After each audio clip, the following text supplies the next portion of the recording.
বিশ্ব ইজতেমার প্রথম পর্বের সর্বশেষ খবর জানতে আমরা সরাসরি যাচ্ছি টঙ্গীর তুরাগ তীরে। সেখান থেকে যুক্ত হচ্ছেন আমাদের স্টাফ করেসপন্ডেন্ট নাসির আহমেদ। নাসির, বিশ্ব ইজতেমার আজকের কার্যক্রম, ইজতেমা মাঠের সার্বিক পরিস্থিতির সবশেষ কি খবর আছে আপনার কাছে?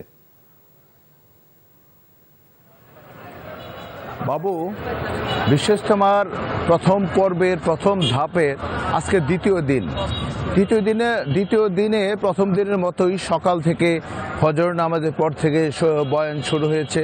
সকালে পাকিস্তানের তাবলিগ মুরব্বী বয়ান করছেন খুরশিদ আলম সাহেব, এখন তর্জমা করছেন ওবায়দুর রহমান, বাংলাদেশি তাবলিগ মুসল্লি। তো এই বয়ান এবং আমল এর মাধ্যমে দ্বিতীয় দিন মূলত পরিচালিত হবে। আর এই বয়ানের মধ্যে রয়েছে যে আখিরাতকে ভালো পাওয়ার জন্য, আখিরাতে ভালো কিছু পাওয়ার জন্য দিন গঠন এবং ঈমান আমল সাথে চলা, নিজের মধ্যে দিনকে প্রতিষ্ঠা করা, সমাজে সেটাকে ছড়িয়ে দেওয়া, এই সব বিষয়গুলো মূলত সকালে বয়ানে আলোচনা হচ্ছে। আর বিশেষ করে দ্বিতীয় দিনেও প্রথম দিনের মতোই সারা ইজতেমা এলাকায় আইনশৃঙ্খলা বাহিনী তৎপর রয়েছে। গতকাল যেমন বৃহত্তর জুমার জামায়াতের জন্য আইনশৃঙ্খলা বাহিনী একটু বেশি চাপ ছিল, আজকে অনেকটাই ঢিলে ঢালা ভাব, রাস্তাঘাট অনেকটাই ফাঁকা রয়েছে এবং যানবাহনের চাপ নেই।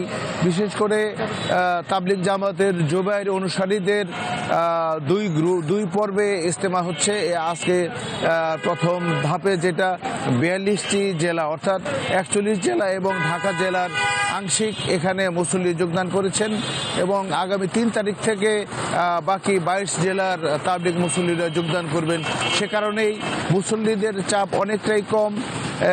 ময়দানেও বেশ কিছু জায়গা আমরা ফাঁকা দেখেছি এবং তারা অনেকটা আয়েশ করে ইজতেমার কার্যক্রম চালিয়ে যেতে পারছেন। আর এই রাস্তাঘাটে চাপ নেই এবং ভিতরে এবং বাইরে আগের সেই পূর্বের চিরচেনা ইজতেমার সেরকম মানুষের ঢল এখন আর নাই।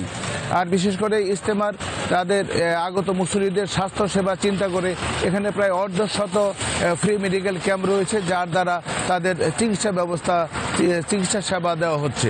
এই ছিল সর্বশেষ অবস্থা। বাবু, টঙ্গী থেকে জানছিলাম বিশ্ব ইজতেমার খবর।